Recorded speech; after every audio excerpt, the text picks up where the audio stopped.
Assalamualaikum warahmatullahi wabarakatuh. Nama saya Sheila Nurul Munazat dari kelas 3A Manajemen. Ruang lingkup lembaga keuangan menurut Undang-Undang Perbankan Nomor 10 Tahun 1998, bank adalah badan usaha yang menghimpun dana dari masyarakat dalam bentuk simpanan dan menyalurkannya kepada masyarakat dalam bentuk kredit atau bentuk-bentuk lainnya dalam rangka meningkatkan taraf hidup rakyat banyak.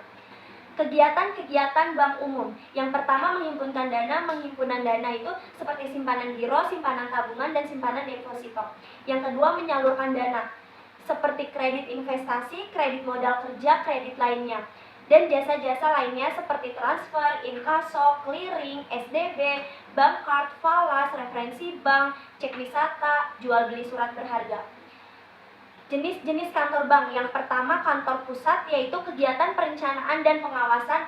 Yang kedua, kantor cabang penuh, yaitu memberikan jasa bank paling lengkap membawahi KCP. Yang ketiga, kantor cabang pembantu, kantor cabang yang berada di bawah kantor cabang penuh, di mana kegiatan jasa bank dilayani hanya sebagian saja. Yang keempat, ada kantor kas, kantor bank yang paling kecil, di mana kegiatannya hanya meliputi teller atau kasir saja. Selanjutnya ada fungsi bank. Secara umum, fungsi utama bank adalah menghimpun dana dari masyarakat dan menyalurkannya kembali kepada masyarakat untuk berbagai tujuan atau sebagai financial. Secara lebih spesifik, bank dapat berfungsi sebagai agent of trust, agent of development, and agent of service. Agent of trust. Dasar utama kegiatan perbankan adalah kepercayaan, baik dalam hal penghimpunan dana maupun penyaluran dana. B. Agent of development. Kegiatan bank berupa penghimpunan dan penyaluran dana sangat diperlukan bagi lancarnya kegiatan perekonomian di sektor real. C. Agent of service. Bank juga memberikan penawaran jasa perbankan yang lain kepada masyarakat. Yang pertama, ada jenis-jenis bank dilibat dari fungsinya. A. Bank umum atau commercial bank. Bank yang melaksanakan kegiatan usaha secara konvensional atau prinsip syariah yang dalam kegiatannya memberikan jasa dalam lalu lintas pembayaran. B. Bank perkreditan rakyat atau BPR, sedangkan bank ini kegiatannya tidak memberikan jasa dalam lalu lintas pembayaran. Selanjutnya, nomor 2, jenis-jenis bank dari segi kepemilikannya. A. Bank milik pemerintah. B. Bank milik swasta nasional. C. Bank milik koperasi. D. Bank milik asing. E. Bank milik campuran. Yang ketiga, jenis-jenis bank dilihat dari statusnya. A. Bank devisa. Bank yang melaksanakan transaksi ke luar negeri atau yang berhubungan dengan mata uang asing. B. Bank non-devisa. Bank yang belum mendapatkan izin untuk melaksanakan transaksi yang hanya dilakukan dalam batas negara. Yang keempat, jenis-jenis bank dilihat dari segi menentukan harga. A. Bank konvensional. Menetapkan bunga sebagai harga baik untuk simpanan maupun produk pinjaman. B. Bank syariah. Menetapkan harga produk yang ditawarkan berdasarkan prinsip jual beli dan bagi hasil. Kesimpulannya, lembaga keuangan bank memiliki ruang lingkup yang luas dalam sistem keuangan suatu negara, yang meliputi penghimpunan dana, penyaluran kredit, jasa-jasa keuangan lainnya, serta pengawasan dan regulasi. Bank juga berperan penting dalam pertumbuhan ekonomi dan stabilitas sistem keuangan. Selanjutnya, perkembangan dan jenis bank. A. Perkembangan perbankan di Indonesia telah mengalami banyak perubahan yang disebabkan oleh perkembangan internal dan eksternal dunia perbankan sehingga menyebabkan kondisi perbankan seperti kondisi perbankan sebelum deregulasi, yang dimana bank-bank yang ada tidak secara tegas diarahkan untuk memobilitas dana seluas-luasnya dari seluruh anggota masyarakat dan juga tidak diarahkan untuk mengembangkan perekonomian rakyat seluas-luasnya. Setelah itu terjadi kondisi perbankan sesudah deregulasi, di mana terjadi secara bersamaan tingkat inflasi sangat tinggi dan kondisi makroekonomi secara umum tidak bagus. Selanjutnya terdapat kondisi perbankan saat krisis ekonomi mulai akhir pada tahun 1990-an yang telah banyak menyebabkan perekonomian kondisi perbankan di Indonesia. Kondisi perbankan saat sekarang sudah ada berbagai kemajuan dan rencana di bidang perbankan Indonesia, seperti Selesainya penyusunan arsitektur perbankan Indonesia atau API, serangkaian rencana dan komitmen pemerintah untuk membentuk atau menyusun pengawasan perbankan, terus pembentukan lembaga simpan pinjam, dan lain-lain. B. Jenis bank. Jenis bank berdasarkan badan hukum, maka suatu bank umumnya berupa A.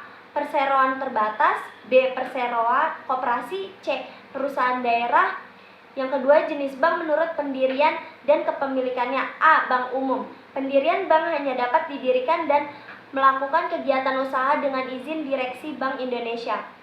Persetujuannya prinsip diajukan oleh seorang calon pemilik kepada direksi bank. Kepemilikan bank oleh Badan Hukum Indonesia sebesar modal sendiri bersih dan hukum yang bersangkutan. B.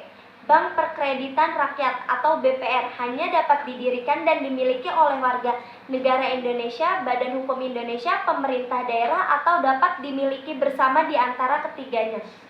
Yang kedua, jenis bank menurut target pasar. A. Retail bank, B. Corporate bank, C. Retail corporate bank. Yang ketiga, jenis bank menurut fungsi. A. Bank sentral, B. Bank umum, C. Bank pembangunan, D. Bank desa, dan E. Bank BPR. Yang kelima, jenis bank menurut status kepemilikannya. A. Bank milik negara, B. Bank milik swasta nasional, C. Bank milik bank swasta asing, D. Bank pembangunan daerah, dan E. Bank campuran. Kesimpulan, perkembangan bank telah mengalami evolusi dari bank tradisional ke institusi keuangan yang lebih kompleks dan beragam. Jenis-jenis bank meliputi bank sentral, bank komersial, bank investasi, bank persepsi, dan bank syariah, masing-masing dengan fungsi dan tujuan khusus dalam sistem keuangan. Selanjutnya, kesehatan dan rahasia bank. Suatu bank dapat diartikan sebagai kemampuan suatu bank untuk melakukan kegiatan operasional perbankan secara normal dan mampu memenuhi semua kewajibannya dengan baik, dengan cara yang sesuai dengan peraturan perbankan yang berlaku.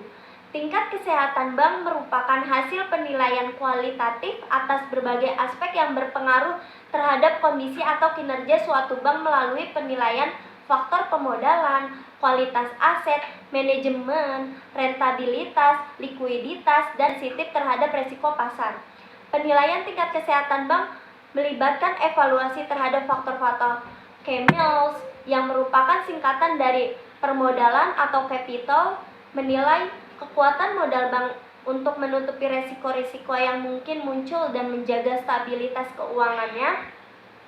Yang kedua, kualitas aset atau asset quality, memeriksa kualitas portofolio aset bank termasuk sejauh mana aset-asetnya terkena risiko kredit atau masalah lainnya. Yang ketiga, ada manajemen. Manajemen itu mengevaluasi kemampuan manajemen bank dalam mengelola resiko, mengambil keputusan yang tepat, dan menjalankan operasional bank secara efektif. Yang keempat, ada rentabilitas atau earnings, mengukur tingkat keuntungan bank dan berkelanjutan pendapatan serta kemampuan bank untuk menghasilkan hasil yang memadai. Dan yang kelima, ada likuiditas atau liquidity, menilai sejauh mana bank dapat memenuhi kewajiban keuangan segera dan tanpa masalah, serta memiliki likuiditas yang cukup untuk operasional sehari-hari. Yang keenam, sensitivitas terhadap risiko pasar, sensitivity to market risk, mengevaluasi sejauh mana bank rentan terhadap fluktuasi pasar dan dampaknya terhadap posisi keuangan bank. Rahasia bank di sisi lain mengacu pada prinsip atau aturan yang melindungi informasi keuangan klien atau nasabah yang disimpan di bank dari akses yang tidak sah ataupun pemberian informasi tanpa izin. Prinsip ini dirancang untuk menjaga kepercayaan nasabah terhadap sistem perbankan dan melibatkan ketentuan hukum serta kebijakan privasi yang ketat. Tujuan penerapan dasar dari kegiatan perbankan adalah kepercayaan. Tanpa adanya kepercayaan dari masyarakat terhadap perbankan dan juga sebaliknya, maka kegiatan perbankan tidak akan dapat berjalan dengan baik. Salah satu faktor yang dapat mempengaruhi kadar kepercayaan masyarakat kepada bank adalah terjamin atau tidaknya rahasia nasabah yang ada di bank. Data nasabah yang berada di bank, baik data keuangan maupun non-keuangan, seringkali merupakan suatu data yang tidak ingin diketahui oleh orang atau pihak lain. Bila kerahasiaan data nasabah tidak dapat dijamin oleh bank, maka nasabah akan merasa enggan untuk berhubungan dengan bank. Dalam usaha mewujudkan terjaminnya rahasia tertentu dari nasabah yang berada di bank, maka ketentuan tentang rahasia bank dicantumkan dalam Undang-Undang Perbankan secara lebih rinci Undang-Undang Nomor 7 Tahun 1992 dan Undang-Undang Nomor 10 Tahun 1998 mengatur rahasia bank sebagai berikut. Yang pertama, rahasia bank adalah segala sesuatu yang berhubungan dengan keterangan mengenai nasabah, penyimpanan, dan simpanannya. Yang kedua, bank wajib merahasiakan keterangan mengenai nasabah, penyimpanan, dan simpanannya. Yang ketiga, ketentuan tersebut berlaku pula bagi pihak terafiliasi. Pengecualian terhadap rahasia bank meliputi 1. Kepentingan perpajakan, 2. Penyelesaian piutang bank yang diserahkan ke BU, PLN, atau PUPN, yang ketiga kepentingan peradilan dalam perkara pidana, yang keempat perkara perdata antara bank dengan nasabahnya, yang kelima tukar menukar informasi antar bank, yang keenam atas permintaan persetujuan atau kuasa dari nasabah penyimpan yang dibuat secara tertulis, yang ketujuh dalam hal nasabah penyimpan telah meninggal dunia. Yang kedelapan, pengecualian bagi Badan Pemeriksa Keuangan atau BPK dan Badan Pengawas Pasar Modal atau BAPEPAM. Yang kesembilan, perkara pidana korupsi yang ditangani oleh Komisi Pemberantasan Korupsi. Kesimpulan, kesehatan dan rahasia bank adalah dua hal yang berbeda. Kesimpulan untuk materi kesehatan bisa mencakup pentingnya gaya hidup sehat, pola makan, dan olahraga, sementara itu rahasia bank lebih terkait dengan keamanan informasi keuangan dan pentingnya menjaga kerahasiaan data pribadi dalam transaksi perbankan. Keduanya penting untuk kesejahteraan dan keamanan individu nasabah yang harus dijaga kerahasiaannya sesuai dengan regulasi dan hukum yang berlaku untuk mencegah penyalahgunaan dan kebocoran informasi. Berikutnya ada sumber-sumber dana bank. Pengertiannya, sumber dana bank adalah suatu usaha yang dilakukan oleh bank untuk mencari atau menghimpun dana untuk digunakan sebagai biaya operasi dan pengelolaan bank. Yang pertama, dana yang bersumber dari bank itu sendiri. Sumber dana ini merupakan sumber dana dari modal sendiri. Modal sendiri maksudnya adalah modal setoran dari para pemegang sahamnya.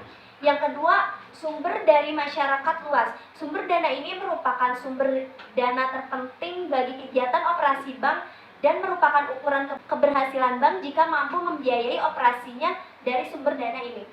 Ketiga, dana yang bersumber dari lembaga lainnya. Sumber dana yang ketiga ini merupakan tambahan jika bank mengalami kesulitan dalam pencarian sumber dana pertama dan kedua di atas. Pencarian dari sumber dana ini relatif lebih mahal dan sifatnya hanya sementara waktu saja. Selanjutnya, jenis-jenis deposito. A. Deposito berjangka, B. Sertifikat deposito, D. Deposito on call. Kesimpulannya, bank mengandalkan berbagai sumber dana untuk operasionalnya, termasuk simpanan nasabah, pinjaman antar bank, penerbitan surat berharga, modal sendiri, dan sumber pendanaan lainnya. Ketergantungan pada sumber dana yang beragam memungkinkan bank untuk memenuhi kebutuhan likuiditas dan mendukung aktivitas kredit. Selanjutnya, tugas-tugas Bank Indonesia dan OJK. Bank Indonesia, fungsi utama bank sentral adalah mengatur masalah-masalah yang berhubungan dengan keuangan di suatu negara secara luas, baik dalam maupun luar negeri. Di Indonesia, tugas bank sentral dipegang oleh Bank Indonesia atau BI. Tugas-tugas BI sebagai bank to bank mengatur, mengkoordinasi, mengawasi, serta memberikan tindakan kepada dunia perbankan. Tujuan Bank Indonesia mencapai dan memelihara kestabilan rupiah. Maksud dari kestabilan rupiah yang diinginkan oleh BI adalah kestabilan nilai rupiah terhadap barang dan jasa yang dapat diukur dengan atau tercermin dari perkembangan laju inflasi. Kestabilan nilai rupiah terhadap mata uang negara lain. Agar kestabilan nilai rupiah dapat tercapai dan terpelihara, maka BI memiliki tugas antara lain menetapkan dan melaksanakan kebijakan moneter, mengatur dan menjaga kelancaran sistem pembayaran. Tugas BI yang pertama, menetapkan dan melaksanakan kebijakan moneter. Menetapkan sasaran moneter dengan memperhatikan sasaran laju inflasi yang ditetapkan. B. Melakukan pengendalian moneter dengan menggunakan cara-cara yang termasuk, tetapi tidak terbatas pada operasi pasar terbuka di pasar uang, baik IDR atau falas, penetapan tingkat diskon, penetapan cadang wajib minimum, pengaturan kredit atau pembiayaan. C. memberikan kredit atau pembiayaan berdasarkan prinsip syariah paling lama 90 hari kepada bank untuk mengatasi kesulitan pendanaan jangka pendek bank tersebut. D. Melaksanakan kebijakan nilai tukar berdasarkan sistem nilai tukar yang telah ditetapkan. E. Mengelola cadangan devisa. F. Menyelenggarakan survei secara berkala atau sewaktu-waktu diperlukan yang dapat bersifat makro dan mikro. 2.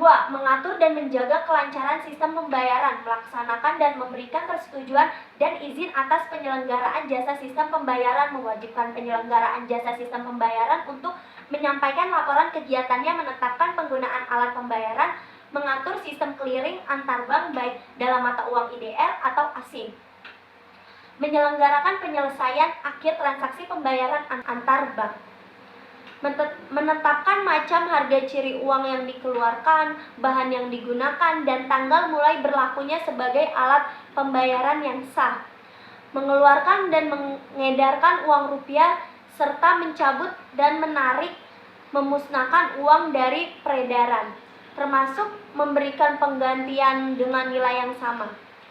Hubungan Bank Indonesia dengan pemerintah diatur dalam UU Nomor 23 Tahun 1999 bertindak sebagai pemegang kas pemerintah untuk dan atas nama pemerintah BI dapat menerima pinjaman luar negeri, menata usahakan serta menyelesaikan tagihan dan kewajiban keuangan pemerintah terhadap luar negeri. Pemerintah wajib meminta pendapat BI dan mengundang BI dalam sidang kabinet yang membahas masalah ekonomi, perbankan, dan keuangan yang berkaitan dengan tugas BI atau kewenangan BI.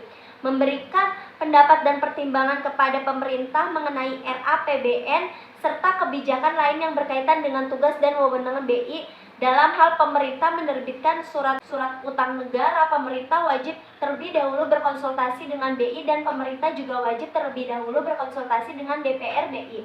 Dapat membantu penerbitan surat utang negara yang diterbitkan pemerintah hubungan dengan dunia internasional. Dalam hal hubungan BI dengan dunia internasional, maka BI pertama dapat melakukan kerjasama dengan bank sentral negara lain, organisasi dan lembaga internasional. Yang kedua, dalam hal dipersyaratkan bahwa anggota internasional dan lembaga multilateral adalah negara, maka BI dapat bertindak untuk atas nama negara RI sebagai OJK atau Otoritas Jasa Keuangan. OJK adalah lembaga yang dibentuk berdasarkan Undang-Undang Nomor 21 Tahun 2011 yang berfungsi menyelenggarakan sistem pengaturan dan pengawasan yang terintegrasi terhadap keseluruhan kegiatan di dalam sektor jasa keuangan. Otoritas Jasa Keuangan merupakan lembaga dan yang independen dan bebas dari campur tangan pihak lain yang mempunyai fungsi, tugas, dan wewenang pengaturan, pengawasan, pemeriksaan, dan penyidikan. Otoritas Jasa Keuangan atau OJK dibentuk dengan tujuan agar keseluruhan kegiatan di dalam sektor jasa keuangan dapat terselenggara secara teratur, adil, transparan, akuntabel, dan mampu mewujudkan sistem keuangan yang tumbuh secara berkelanjutan dan stabil serta melindungi kepentingan konsumen dan masyarakat.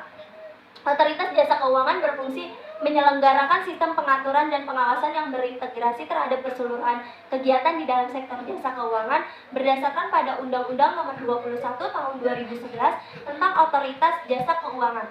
Sejak 30 Desember tahun 2012, fungsi, tugas, dan wewenang pengaturan dan pengawasan kegiatan jasa keuangan di sektor pasar modal, perasuransian, dana pensiun, lembaga pembiayaan, dan lembaga jasa keuangan lainnya beralih dari Menteri Keuangan dan Badan Pengawas Pasar Modal dan Lembaga Keuangan ke Otoritas Jasa Keuangan sejak 31 Desember 2013. Fungsi, tugas, dan wewenang pengaturan dan pengawasan kegiatan jasa keuangan di sektor perbankan beralih dari Bank Indonesia ke Otoritas Jasa Keuangan. Tugas Otoritas Jasa Keuangan adalah melaksanakan pengaturan dan pengawasan terhadap kegiatan jasa keuangan di sektor perbankan, kegiatan jasa keuangan di sektor pasar modal, dan kegiatan jasa keuangan di sektor perasuransian, dana pensiun, lembaga pembiayaan, dan lembaga jasa keuangan lainnya. Wewenang Otoritas Jasa Keuangan dalam hal menjalankan tugasnya adalah wewenang Otoritas Jasa Keuangan dalam tugas mengatur dan pengawasan jasa keuangan di sektor perbankan. Pengaturan dan pengawasan mengenai kelembagaan bank. Pengaturan dan pengawasan mengenai kesehatan bank, pengaturan dan pengawasan mengenai aspek kehati-hatian bank.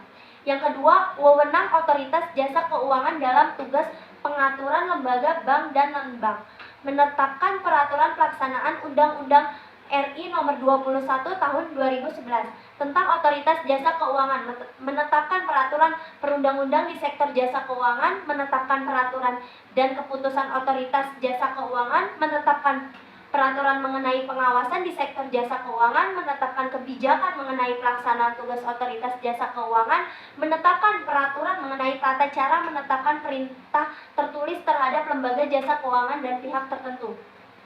Ketiga, wewenang Otoritas Jasa Keuangan dalam tugas pengawasan lembaga bank dan non-bank adalah sebagai berikut. Menetapkan kebijakan operasional pengawasan terhadap kegiatan jasa keuangan, mengawasi pelaksanaan tugas pengawasan yang dilaksanakan oleh Kepala Eksekutif, melakukan pengawasan, pemeriksaan, penyidikan, perlindungan konsumen, dan tindak lain terhadap lembaga jasa keuangan, atau menunjuk kegiatan jasa keuangan sebagai dalam peraturan perundang-undangan di sektor jasa keuangan, memberikan perintah tertulis kepada lembaga jasa keuangan, memberikan dan mencabut izin usaha, izin perseorangan, efektifnya pernyataan pendaftaran surat tanda terdaftar, persetujuan melakukan kegiatan usaha, pengesahan persetujuan atau penetapan pembubaran dan penetapan lain sebagaimana dimaksud dalam peraturan perundang-undang di sektor jasa keuangan. Selain itu terdapat visi dan misi OJK, yaitu visi Otoritas Jasa Keuangan adalah menjadi lembaga pengawas industri jasa keuangan yang terpercaya, melindungi kepentingan konsumen dan masyarakat, dan mampu mewujudkan industri jasa keuangan menjadi pilar perekonomian nasional yang berdaya asing global serta dapat memajukan kesejahteraan umum. Misi Otoritas Jasa Keuangan adalah mewujudkan terselenggaranya seluruh kegiatan di dalam sektor jasa keuangan secara teratur, adil, transparan, dan akuntabel, mewujudkan sistem keuangan yang tumbuh secara berkelanjutan dan stabil, dan juga melindungi kepentingan konsumen dan masyarakat. Selanjutnya, pasar uang. Definisi. Menurut KBBI, pasar uang adalah pasar abstrak yang mengagregasi penawaran dan permintaan modal jangka pendek 1-360 hari dari calon investor dan pencari modal. Secara sederhana, pasar uang adalah tempat pertukaran instrumen keuangan jangka pendek antara pemilik modal dan peminjam modal. Pasar uang ada untuk memenuhi pengeluaran. Akan kata lain, pasar uang disebut dengan pasar kredit jangka pendek karena instrumen yang diperdagangkan berdurasi pendek, yaitu hingga 1 tahun. Yang kedua, fungsi pasar uang. A. Sumber pendanaan. Pasar uang merupakan sarana mempertemukan pemegang modal dan peminjam modal.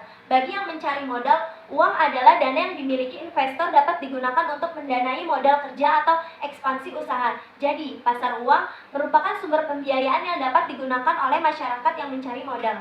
Hal ini juga sejalan dengan harapan Bank Indonesia agar pasar mata uang Indonesia menjadi alternatif sumber pembiayaan. B. Sarana investasi. Pemilik modal dapat mentransfer uang yang dimilikinya ke pasar uang agar uang tersebut dapat beredar bahkan memperoleh keuntungan di kemudian hari. Kegiatan ini disebut juga dengan investasi. C. Melibatkan partisipasi masyarakat.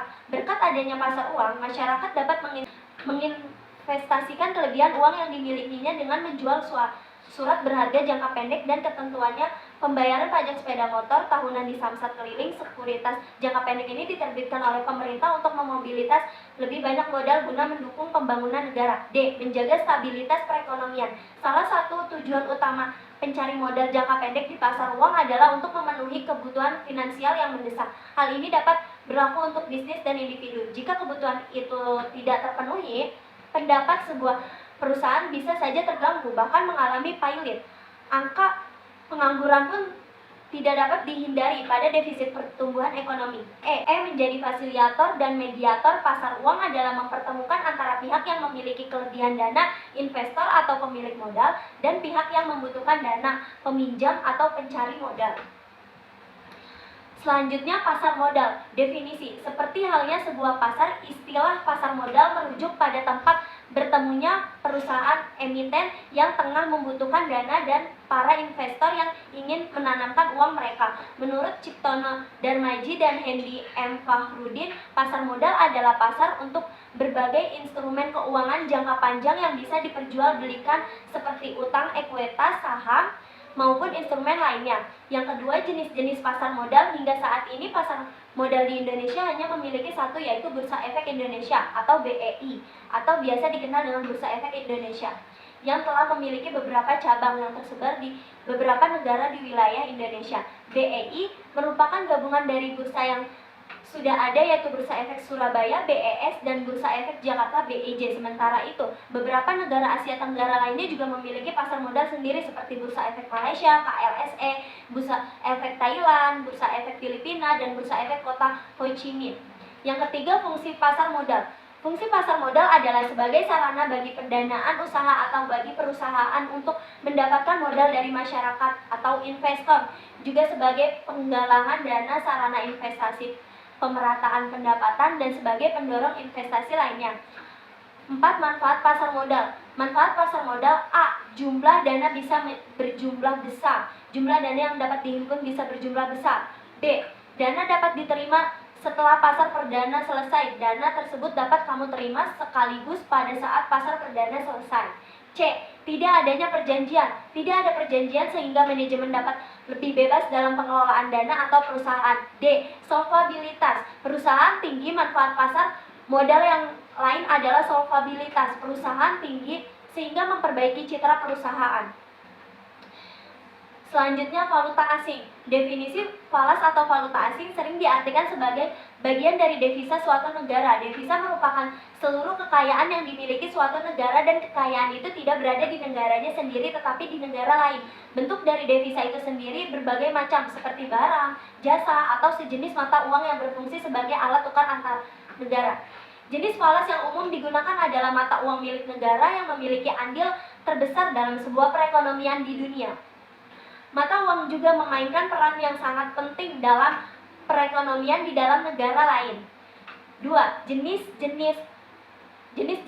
A. Berdasarkan jenisnya. Valuta asing fisik yang dimaksud di sini adalah alat ini dimaknai sebagai uang asing berdasarkan pengertian yang sebenarnya. Dalam artian ini, uang asing memiliki bentuk yang kartal, seperti halnya uang kertas atau logam.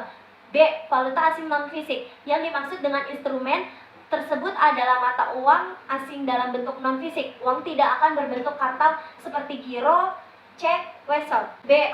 Berdasarkan bentuknya.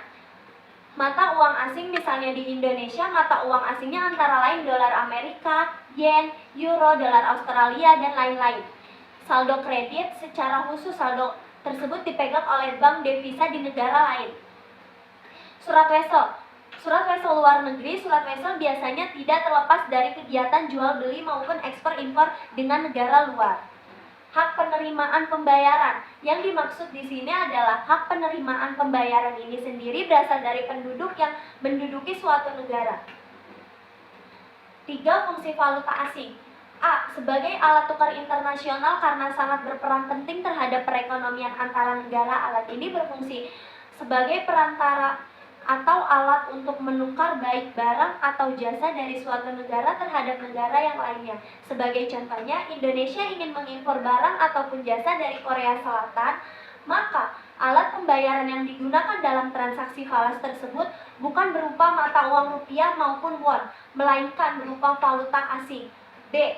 Sebagai alat pembayaran internasional. Sebagai alat tukar apabila pemerintah suatu negara berhutang kepada negara lain dan akan melakukan transaksi pembayaran, maka negara tersebut tidak akan membayar sendiri atau dengan mata uang negara tersebut.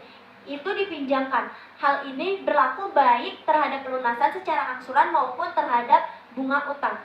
C. Sebagai sarana pengendalian nilai tukar. Nilai tukar sendiri dapat dipahami sebagai perbandingan nilai suatu mata uang dengan nilai mata uang negara lain. Karena dianggap kooperatif, maka nilai tukar ini dapat berubah sewaktu-waktu. Nilai tukar ini bisa kuat atau lemah tergantung kondisi masing-masing negara. Untuk mengontrol nilai tukar, Anda memerlukan mata uang asing. D. Sebagai alat untuk memperlancar perdagangan internasional. Dikatakan demikian karena beberapa fungsinya telah disebutkan dan dijelaskan, khusus alat tukar internasional dan alat pembayaran internasional. Jika dalam keadaan tidak ada alat itu, maka perekonomian suatu negara akan terhenti karena salah satu alat tukar dan alat pembayaran internasional tidak ada.